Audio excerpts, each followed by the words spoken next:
দেখো, এটা ছিল আমার বৌমার রিসেপশনের সাজ। কেন বলছি বৌমা সেটা তোমরা পরেই বুঝতে পারবে। তো সবাইকে আবার আমার একটা নতুন ভিডিওতে ওয়েলকাম জানাচ্ছি। দিনটি ছিল 27th নভেম্বর, মানে লক্ষ্মী পুজো মতো বিয়ের দিনেই ওর রিসেপশন ছিল। অলরেডি দুটো ওয়ার্ক কমপ্লিট করতে করতে ওর ওখানে আসতে আমার একটু লেট হয়েছিল। সম্পর্কে আমি ওর মামি শাশুড়ি হই, তো আবদার করেছিল যে মামি আমাকে একদম ট্র্যাডিশনাল সাজিয়ে দিতে হবে ঘোমটা দিয়ে, আর একটা রিকোয়ারমেন্ট ছিল উপরে পড়াতে হবে।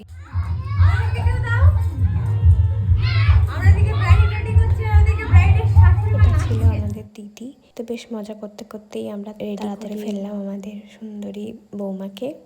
যেহেতু অনেক শর্ট টাইমে ওর বিয়ের ডেট ফিক্সড হয়, আর এক সপ্তাহ আগে আমি জানতে পারি যে ওর এক সপ্তাহ পরে বিয়ে, তো সেহেতু ওকে আমি গাইডেন্স সেইভাবে দিতে পারিনি। যথারীতি ওর আপার লিপ ও রিমুভ করেননি, জাস্ট তাড়াহুড়োই আইব্রোটা যা হোক করে এসেছিল। তো এটা আমার বলা উচিত ছিল, তো ওই কারণে একটু আপার লিপটা ভিজিবল হতে পারে। আমার আপকামিং ব্রাইডদের উদ্দেশ্যে একটাই কথা বলবো, তোমরা অবশ্যই facial, hair, upper lip, eyebrows তো অবশ্যই করতে হবে। তো এগুলো অবশ্যই রিমুভ করে রেখো, তাতে মেকআপটাও যেমন লং লাস্টিং হয় তেমন স্মুথও হয়, আর যাদের সোয়েটিংয়ের প্রবলেম আছে সেগুলোও কিন্তু অনেকাংশেই কম হয়। তো সবাই দেখে জানাও কেমন হয়েছে লুকটা, আর তোমরাও যদি এমন সুন্দর সুন্দর লুক পেতে চাও অবশ্যই আমার সাথে কন্ট্যাক্ট করো।